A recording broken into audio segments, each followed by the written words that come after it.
Welcome to The Culture. We rest at the pulse of the community, providing all things news, music, fashion, events, and everything that we talk about in between. It's a lifestyle. We are The Culture. Hi, and welcome to the show today. I'm your host, Jessica Garrett Modkins. It's another edition of The Culture. And joining us today is NAACP President for the South Dade chapter, as well as Political Director for the new Florida majority, Senator Dwight Bullard. Welcome to the show. Always good to be on The Culture, Jessica. Thank you for joining us. We have a lot to get in. It's quite a bit of things that are going on that I know that our viewers really want to gain your insight, perspective, and call to action on. First thing is the US Census. That is coming to a close on September the 30th. They switched the deadline on us. Didn't really do too much advertisement and awareness, in my opinion, to ensure that that message and new date was given to all of the America citizens. But speak to that, please. Yeah. I mean, this is important. I mean, at the end of the day, we always talk about population growth and where we are as a country and where we are as a state in Florida. We're anticipating somewhere between 21 and 23 million residents in Florida. If we fall short of 20 million, we may be at risk of losing a congressional seat. More importantly, we'll end up losing funding. And that's the key and important thing is that the size of our state, how many people we have, is directly tied to resources, how our schools get funded, how our parks are built, how our roads are built. And so it's important for folks to do that. It's super easy. It's free. Even if you've lost the envelope that may have been mailed to your house months ago, you can literally go online to census2020.gov and fill out the form. You can do it. Your child can do it. You can make it a game. It can be like a family game night to answer those quick questions. But I encourage folks to do it, from your cell phone, from your laptop, from your tablet. It's super easy, but you have until September 30th, and it needs to get done ASAP. Yes, it takes just a few minutes. It's very quick. I gave my daughter a a civic lesson when we did it for our house. So it's historic. It's every 10 years. So it is something nice for parents to experience with their children, and you can do it on your cell phone, real easy. Yeah, it is. It is. And the thing about it is it's really kind of a snapshot of where you are and who you are at this moment, right? Like, they've made expansions. If you're multiracial, you can check all the boxes. If you're, gender identity, these are all the things that are being explored with the census now, where they're allowing people to kind of show up as they are. And so, for people out there, this is your chance to make a stamp on society. So please do it. And like I said, it ties into what our communities look like for the next 10 years. Yes. And also, equally as important as that is, right now we are in the midst of one of the most important elections, I would say, in my lifetime. There's been some discussion on showing up on November the 3rd, voting early, and voting by mail. Yes. Yeah. So all the voting possibilities are there, especially for Florida residents. We've had vote by mail, kind of a universal vote by mail option for a while, but you do have to request it. So if you received the vote by mail ballot back in August or ahead of the August 18th election, you're good. That should be arriving at your house. However, if you have not previously requested a vote by mail ballot, you need to do so as soon as possible. You can go online to your supervisor of elections office, literally make the request online, and guess what? The ballot will show up. But getting it back is critically important. So the vote by mail ballots will be dropping, meaning they'll be in their mailboxes around the state of Florida starting on the 24th of September. So So Thursday of this week is where some folks will be getting their vote by mail ballot. For Miami-Dade County, that'll be October 1st. At this point, people should know. I know that there are such a thing as an undecided voter out there. I don't know how you're not decided at this point on who you want to pick for president of the United States or who you want to pick for mayor of Miami-Dade County. But if you are, that's fine. Take your time to go through it. However, I would encourage folks to make sure if you're going to use the mail system, to make sure that that ballot is in the mail by mid-October, October 25th at the latest. But I would also encourage you, if you don't feel comfortable with the mail system, to use the early voting systems that we have now. At each early voting site, no matter which county you're in, you will have an opportunity to hand deliver your vote by mail ballot at that space. I hear there are some that are even drive-through. I want to remind folks that the early voting sites, that anywhere in Dade County or anywhere in the county that you're voting in, you'll have access to an early voting site. And what that means is that, for example, if you live in Richmond Heights or Colonial, like where we grew up, but you happen to be in Miami Beach that day, there's a Miami Beach location you can go to. If you happen to be over by FIU's campus and want to early vote, you can vote at FIU's campus. If you're, again, if you're from Doral, but you happen to be at Miami Gardens, you can go to the North Dade Library and cast your ballot there. Or you can hand deliver your vote by mail ballot to any one of those locations or the supervisor of elections office. It's super easy, but I'd be remiss if I didn't remind folks that there were people whose unfortunately their ballots weren't counted on August 18th for that reason, for people who chose to wait to the last minute, mailed off those ballots, and those ballots were invalidated. And then there were other folks, and this is also critically important when it comes to vote by mail, signatures. Your signature needs to be as closely matched as possible to the signature that they have on file.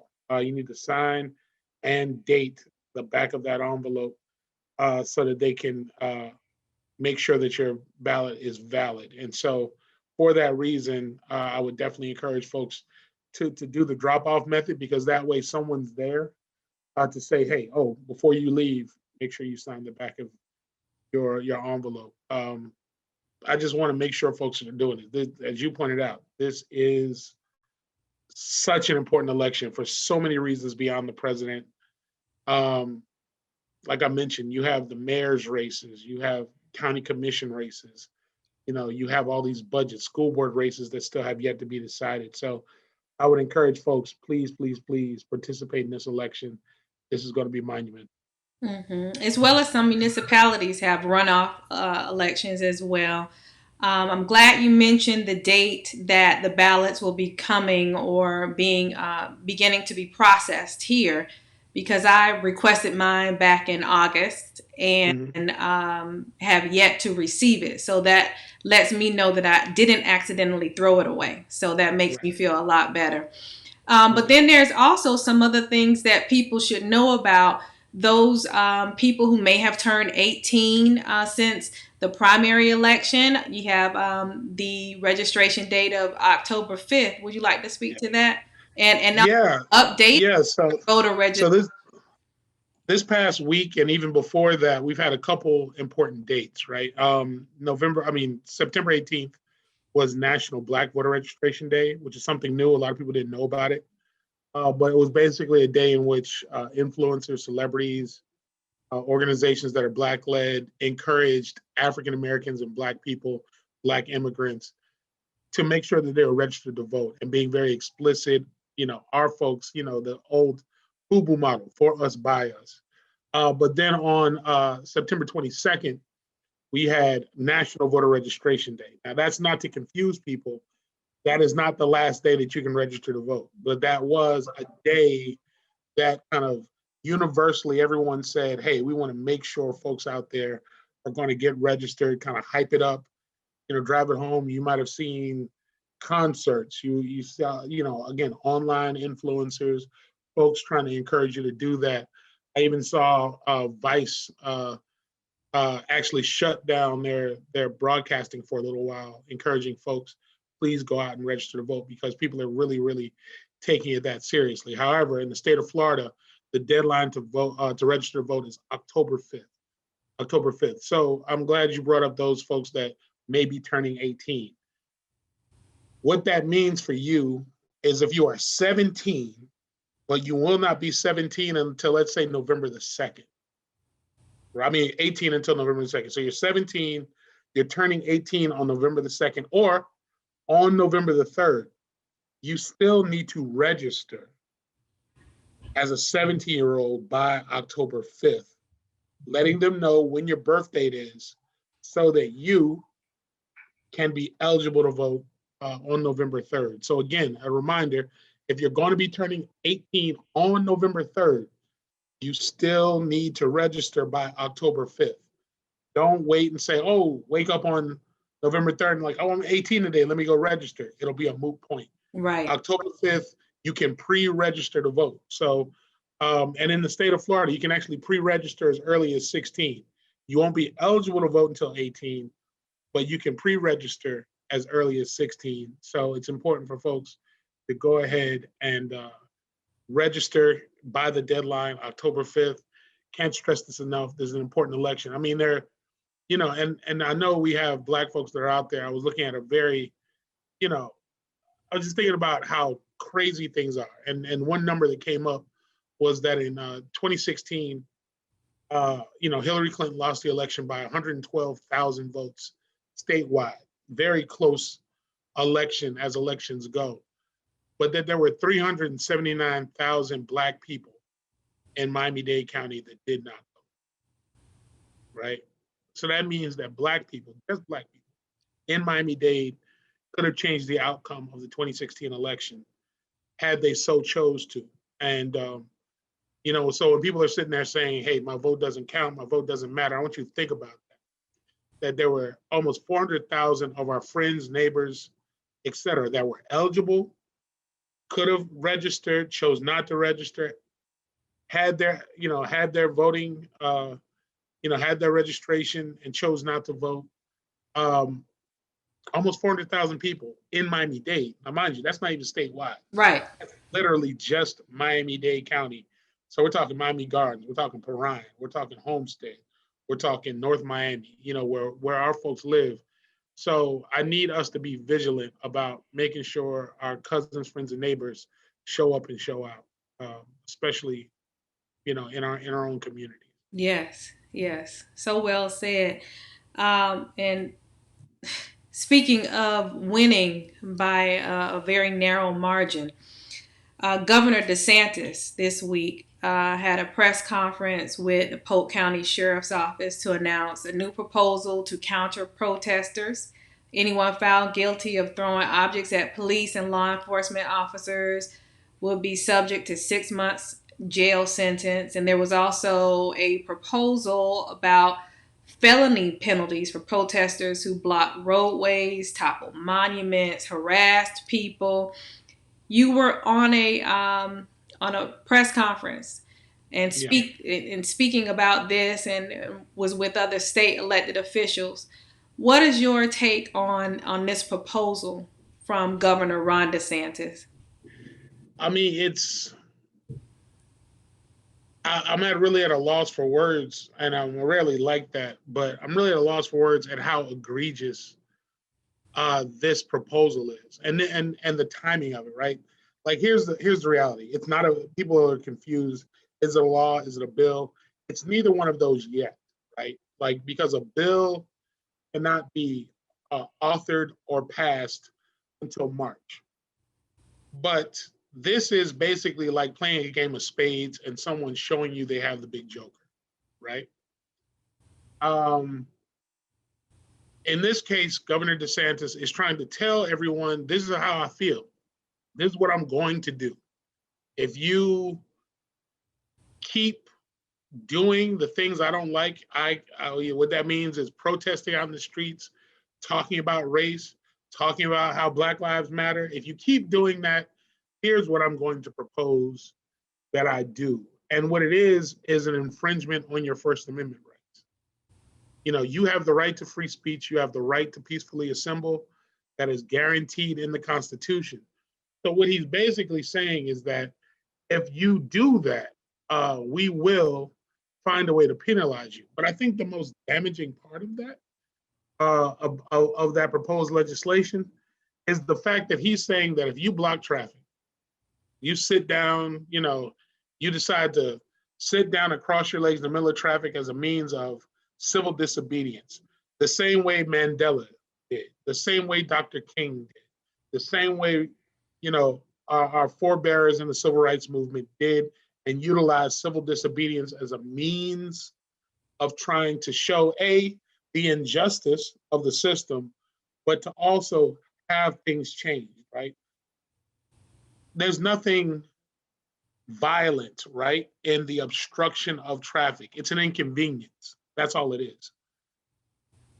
The reason it's so frustrating is that also in that proposed legislation is that he's saying that people who run over those people will not be held accountable. I want you to think about it. I want people to really process that in their heads. The idea of an 18-year-old who's frustrated with the system enough, or a 50-year-old or a 60-year-old who's frustrated with the system enough to say that I'm going to stand here and stop traffic. We never think about why are they doing it, like what they're trying to fight injustice, right? But the idea that somebody can plow into them, similar to what happened to Heather Heyer in Charlottesville, and then not be held accountable, should scare everybody. Should scare everybody. But the idea that the sitting governor of the state of Florida has basically said that this is what I'm going to do, right? And so when people say, well, we need to vote him out, or we need to do that, is he on the ballot? No. But you know who is on the ballot? The Attorney General for the United States government, right? If you elect a different president, you get a different Attorney General. And a different Attorney General can then take a law like that and say that that law on its face is illegal. So when people say, elections matter and who you vote for matters, those are the things you got to think about. You got to think about who's going to be appointing Supreme Court justices, as we've seen Ruth Bader Ginsburg, may she rest in peace and is no longer with us. What she represented was a voice on the court that thought about with consistency the impact of laws on women, on wages, on society, on people of color. And when you lose her and you have the potential of bringing somebody else in who doesn't think that way, when we say elections have consequences, that's what we mean. Yes. Real life or death consequences. And then the same situation that we're in right now with losing Ruth, when President Barack Obama was in the same situation, and I believe the Senate blocked him from making an appointment. Yeah, I wish I could say it was the same situation. Barack Obama, Justice Antonin Scalia passed away in February of 2016. For those of you who do the math, elections don't happen until November. The new person's not inaugurated until January. So it was 11 months that they held up Barack Obama's appointment to the Supreme Court. Wouldn't have a hearing, wouldn't allow the committee hearing to happen, wouldn't allow the interviews, nothing. The Senate completely blocked it. So here we are, less than 50 days away from an election, 4 months away from an inauguration, and they're trying to, super speed through an appointment to the Supreme Court of the United States. Now, here's the thing that people need to wrestle with. For everybody that was asking for a second stimulus check, they didn't have that same energy for that. Right. When people were sitting there, we've lost over 202,000 people to COVID, and there's no, urgency around that. But the idea that they're going to rush through a nominee to the Supreme Court who's going to make decisions on, a woman's right to choose, who's going to make a decision on marriage, who's going to make a decision on voting rights, who's going to make a decision on all these things that are pending, um, should, it really, like, I, for the life of me, it's one of those things where I've advocated for people to be involved in elections for a long time. Why your vote's important.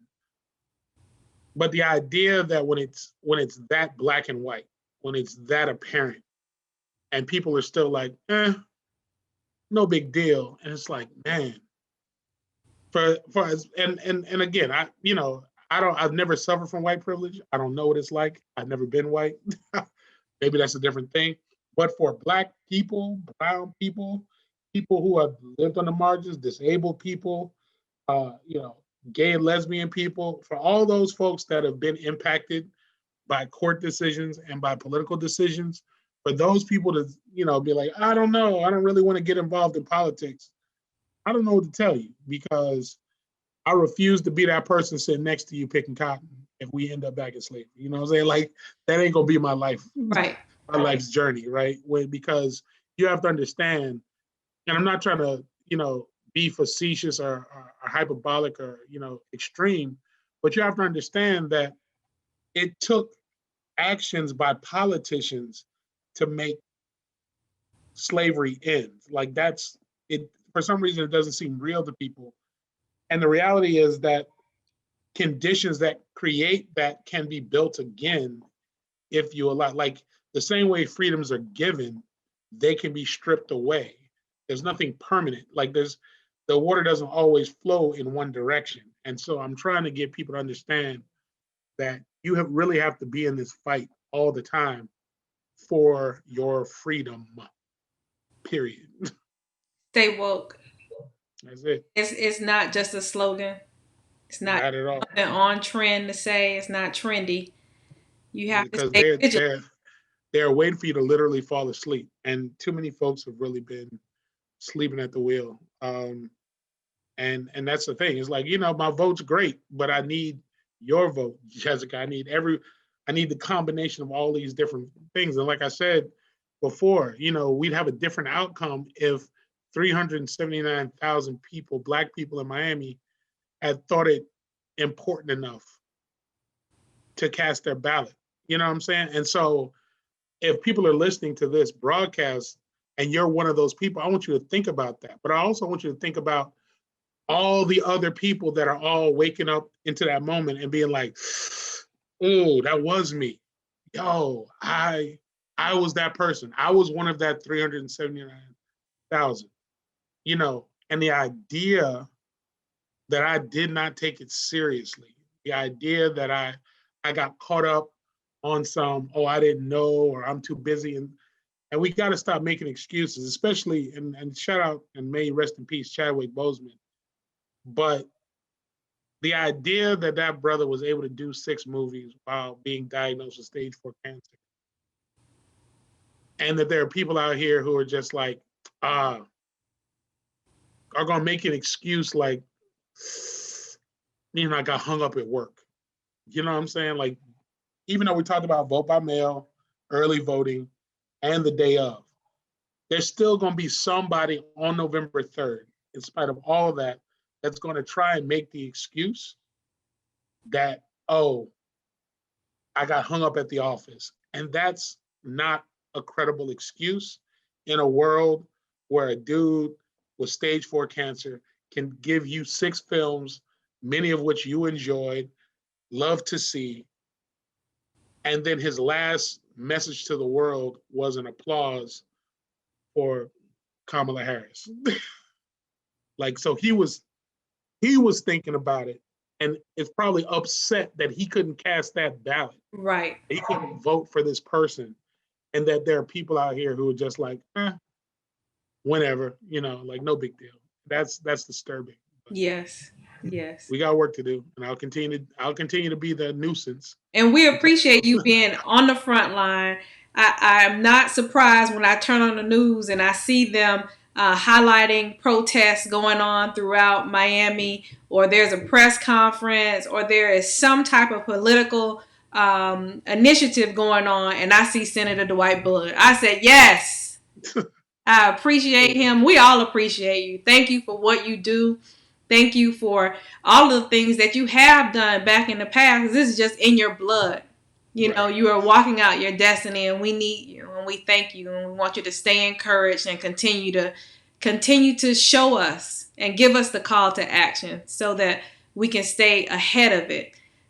This fight's not over, and sometimes it Not at gets all. weary, but we're here with you, and we thank you. Hey, and that's it. And understand, I'm here with it. I'm not saying that I'm too tired to do it. I'm just saying I need all my team with me. You know what I mean? I need all these folks out here that are posting stuff and buying T-shirts and talking about they want to support black businesses and all these other things.